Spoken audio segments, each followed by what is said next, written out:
کہ کہیں لوگوں کی نظر اس پر نہ پڑ جائے۔ سودا خریدتے وقت بھی ہوشیاری سے کام لے، کسی کی نظروں میں نہ آئے۔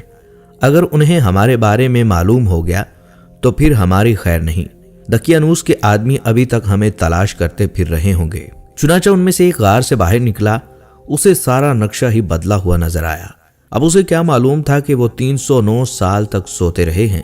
اس نے دیکھا کوئی چیز پہلے والے حال پر نہیں تھی۔ شہر میں کوئی بھی اسے جانا پہچانا نظر نہ آیا۔ یہ حیران تھا بلکہ پریشان تھا اور ڈرے ڈرے انداز میں آگے بڑھ رہا تھا۔ اس کا دماغ چکرا رہا تھا، سوچ رہا تھا کل شام تو ہم اس شہر کو چھوڑ گئے تھے، پھر یہ اچانک کیا کر ہو گیا۔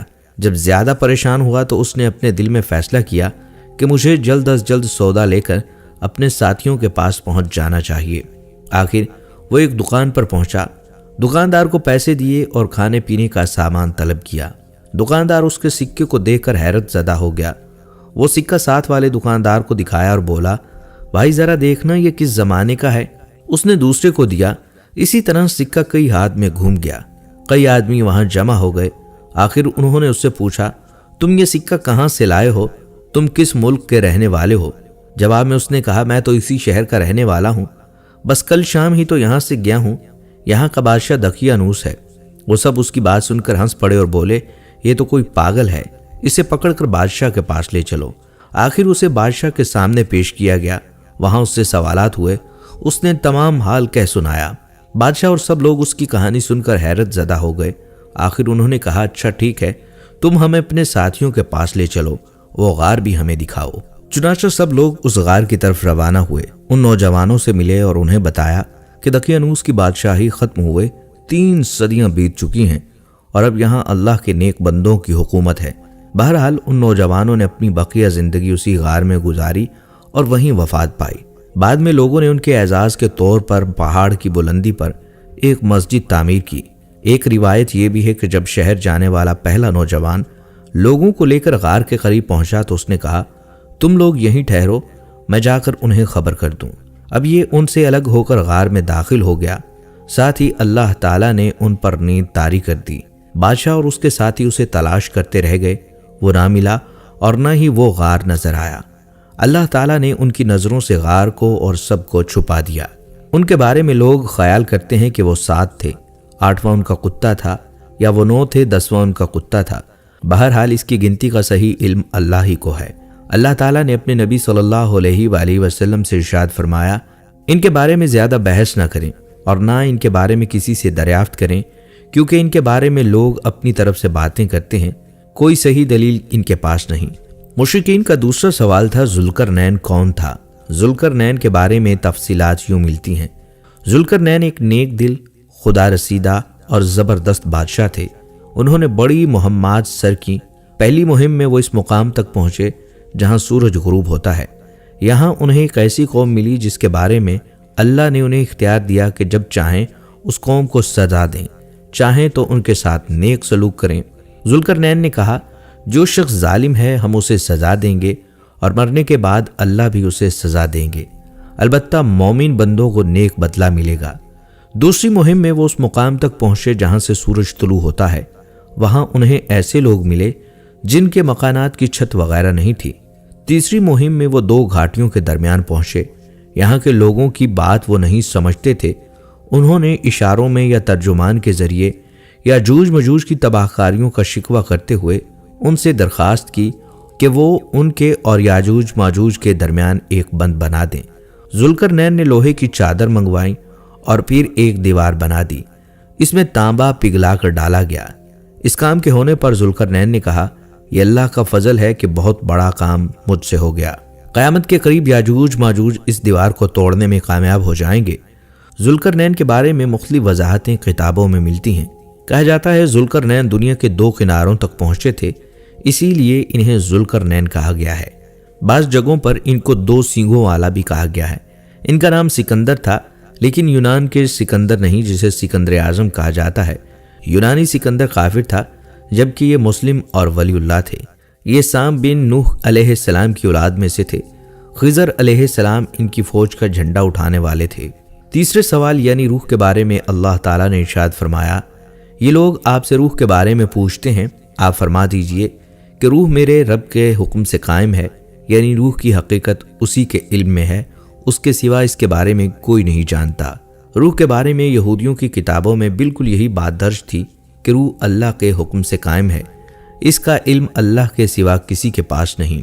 یہودیوں نے مشرکوں سے پہلے ہی کہہ دیا تھا، اگر انہوں نے روح سے متعلق کچھ بتایا تو سمجھ لینا وہ نبی نہیں ہے، اور صرف اگر یہ کہا کہ روح اللہ کے حکم سے قائم ہے تو سمجھ لینا کہ وہ سچی نبی ہیں، اور بالکل آپ نے یہی جواب ارشاد فرمایا۔ لگے ہاتھوں یہاں ایک اور واقعہ بھی سن لیں۔ جب مسلمانوں نے ہندوستان فتح کیا تو ہندو مذہب کا ایک عالم مسلمان عالموں سے مناظرہ کرنے کے لیے آیا۔ اس نے مطالبہ کیا، میرے مقابلے میں کوئی عالم بھیجو۔ اس پر لوگوں نے امام رکن الدین کی طرف اشارہ کیا۔ اب اس ہندوستانی نے اس سے پوچھا، تم کس کی عبادت کرتے ہو؟ انہوں نے جواب دیا، ہم اس اللہ کی عبادت کرتے ہیں جو سامنے نہیں۔ اس پر ہندی عالم نے پوچھا، تمہیں اس کی خبر کس نے دی؟ امام رکن الدین بولے، حضرت محمد صلی اللہ علیہ وآلہ وسلم نے۔ اس پر اس ہندی نے کہا، تمہارے پیغمبر نے روح کے بارے میں کیا کہا ہے؟ امام بولے، یہ کہ روح میرے رب کے حکم سے قائم ہے۔ اس پر ہندی عالم نے کہا، تم سچ کہتے ہو، اور پھر وہ مسلمان ہو گیا۔ ایک روز آپ صلی اللہ علیہ وآلہ وسلم اپنے چند صحابہ کے ساتھ مسجد حرام میں تشریف فرما تھے۔ ایسے میں قبیلہ زبیدہ کا ایک شخص وہاں آیا۔ اس وقت نزدیک ہی قریش مکہ بھی مجمع لگائے وہاں بیٹھے تھے۔ قبیلہ زبیدہ کا وہ شخص ان کے نزدیک گیا اور ارد گرد گھومنے لگا۔ پھر اس نے کہا، اے قریش، کوئی شخص کیسے تمہارے علاقے میں داخل ہو سکتا ہے، اور کوئی تاجر کیسے تمہاری سرزمین پر آ سکتا ہے، جبکہ تم ہر آنے والے پر ظلم کرتے ہو؟ یہ کہتے ہوئے جب وہ اس جگہ پر پہنچا جہاں آپ صلی اللہ علیہ وآلہ وسلم تشریف فرماتے تو آپ نے اس سے فرمایا، تم پر کس نے ظلم کیا؟ اس نے بتایا، میں اپنے اونٹوں میں 3 بہترین اونٹ بیچنے کے لیے آیا تھا، مگر ابو جہل نے یہاں ان 3 اونٹوں کی اصل قیمت سے صرف 1/3 قیمت لگائی، اور ایسا اس نے جان بوجھ کر کیا ہے کیونکہ وہ جانتا ہے کہ وہ اپنی قوم کا سردار ہے۔ اس کی لگائی ہوئی قیمت سے زیادہ کوئی رقم نہیں لگائے گا۔ مطلب یہ کہ اب مجھے وہ اونٹ اس قدر کم قیمت پر فروخت کرنے پڑیں گے۔ یہ ظلم نہیں تو اور کیا ہے؟ میرا تجارت کا یہ سفر بیکار جائے گا۔ نبی اکرم صلی اللہ علیہ وآلہ وسلم نے اس کی بات پوری سن کر فرمایا، تمہارے اونٹ کہاں ہیں؟ اس نے بتایا، یہیں خزورہ کے مقام پر ہیں۔ آپ اسی وقت اٹھے، اپنے صحابہ کو ساتھ لیا، اونٹوں کے پاس پہنچے۔ آپ نے دیکھا اونٹ واقعی بہت عمدہ تھے۔ آپ صلی اللہ علیہ وآلہ وسلم نے اس سے ان کا بھاؤ کیا اور آخر خوش دلی سے سودا طے ہو گیا۔ آپ صلی اللہ علیہ وآلہ وسلم نے وہ اونٹ اس سے خرید لیے۔ پھر آپ نے ان میں سے 2 زیادہ عمدہ اونٹ فروخت کر دیے اور ان کی قیمت بیوہ عورتوں میں تقسیم فرما دی۔ وہیں بازار میں ابو جہل بیٹھا تھا۔ اس نے یہ سودا ہوتے دیکھا لیکن ایک لفظ نہ بول سکا۔ آپ صلی اللہ علیہ وآلہ وسلم اس کے پاس آئے اور فرمایا، خبردار عمرو، اگر تم نے آئندہ ایسی حرکت کی تو بہت سختی سے پیش آؤں گا۔ یہ سنتے ہی وہ خوف زدہ انداز میں بولا، محمد، میں آئندہ ایسا نہیں کروں گا۔ اس کے بعد آپ صلی اللہ علیہ وآلہ وسلم وہاں سے لوٹ آئے۔ ادھر راستے میں امیہ بن خلف ابو جہل سے ملا، اس کے ساتھ دوسرے ساتھی بھی تھے۔ ان لوگوں نے ابو جہل سے پوچھا، تم تو محمد کے ہاتھوں بہت رسوا ہو کر آ رہے ہو، ایسا معلوم ہوتا ہے کہ یا تو تم ان کی پیروی کرنا چاہتے ہو یا اس سے خوف زدہ ہو گئے ہو۔ اس پر ابو جہل نے کہا، ہرگز نہیں، میں ہرگز محمد کی پیروی نہیں کر سکتا۔ میری جو کمزوری تم نے دیکھی ہے اس کی وجہ یہ ہے کہ جب میں نے محمد صلی اللہ علیہ وآلہ وسلم کو دیکھا، ان کے دائیں بائیں بہت سارے آدمی نظر آئے، ان کے ہاتھوں میں نیزے اور بھالے تھے اور وہ ان کو میری طرف لہرا رہے تھے۔ اگر میں اس وقت ان کی بات نہ مانتا تو وہ سب مجھ پر ٹوٹ پڑتے۔ ابو جہل ایک یتیم کا سرپرست بنا، پھر اس کا سارا مال غصب کر کے اسے باہر نکال دیا۔ وہ یتیم آپ صلی اللہ علیہ وآلہ وسلم کے پاس ابو جہل کے خلاف فریاد لے کر آیا۔ آپ صلی اللہ علیہ وآلہ وسلم اس یتیم کو لیے ابو جہل کے پاس پہنچے۔ آپ نے فرمایا، اس یتیم کا مال واپس کرو۔ ابو جہل نے فوراً مال اس لڑکے کے حوالے کر دیا۔ مشرکین کو یہ بات معلوم ہوئی تو سب حیران ہوئے۔ انہوں نے ابو جہل سے کہا، کیا بات ہے، تم اس قدر بزدل کب ہو گئے کہ فوراً ہی مال اس لڑکے کے حوالے کر دیا؟ اس پر اس نے کہا، نہیں، تمہیں معلوم نہیں کہ محمد کے دائیں بائیں مجھے بہت خوفناک ہتھیار نظر آئے تھے، میں تو ان سے ڈر گیا تھا۔ اگر میں اس یتیم کا مال نہ لوٹاتا تو وہ ان ہتھیاروں سے مجھے مار ڈالتے۔ قبیلہ خصم کی ایک شاخ راشا تھی، اس کے ایک شخص سے ابو جہل نے کچھ اونٹ خریدے لیکن قیمت ادا نہ کی۔ اس نے قریش کے لوگوں سے فریاد کی۔ ان لوگوں نے آپ صلی اللہ علیہ وآلہ وسلم کا مذاق اڑانے کا پروگرام بنایا۔ انہوں نے اراشی سے کہا تم محمد کے پاس جا کر فریاد کرو۔ ایسا انہوں نے اس لیے کہا تھا کہ ان کا خیال تھا آپ صلی اللہ علیہ وآلہ وسلم ابو جہل کو کچھ نہیں بگاڑ سکتے۔ اراشی آپ صلی اللہ علیہ وآلہ وسلم کی خدمت میں حاضر ہوا۔ آپ نے فوراً اسے ساتھ لیا اور ابو جہل کے مکان پر پہنچ گئے۔ اس کے دروازے پر دستک دی۔ ابو جہل نے اندر سے پوچھا کون؟ آپ نے فرمایا محمد۔ ابو جہل فوراً باہر نکل کر آیا۔ آپ کا نام سنتے ہی اس کا چہرہ زرد پڑ چکا تھا۔ آپ نے اس سے فرمایا اس شخص کا حق فوراً ادا کرو۔ اس نے کہا بہت اچھا، ابھی لایا۔ اس نے اسی وقت اس کا حق ادا کر دیا۔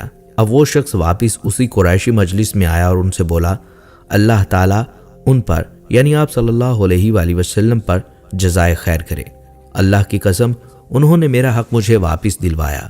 مشرک لوگوں نے بھی اپنا ایک آدمی ان کے پیچھے بھیجا تھا اور ان سے کہا تھا کہ وہ دیکھتا رہے حضور صلی اللہ علیہ وآلہ وسلم کیا کرتے ہیں۔ چنانچہ جب وہ واپس آیا تو انہوں نے اس سے پوچھا ہاں تم نے کیا دیکھا؟ جواب میں اس نے کہا میں نے ایک بہت ہی عجیب اور حیرت ناک بات دیکھی۔ آگے چل کر کیا ہوا یہ دیکھیں گے آپ اگلی ویڈیو میں۔ اگر آپ کو ہماری آج کی یہ ویڈیو پسند آئی ہے تو آپ سے گزارش ہے ہماری ویڈیو کو لائک کریں اور اپنے دوستوں تک اس خوبصورت ویڈیو کو صدقہ جاریہ سمجھتے ہوئے لازمی طور پر شیئر کریں۔ ہمارے چینل کو سبسکرائب نہیں کیا تو چینل کو سبسکرائب کر لیں۔ اگلی ویڈیو تک کے لیے اجازت دیجیے۔ اللہ حافظ۔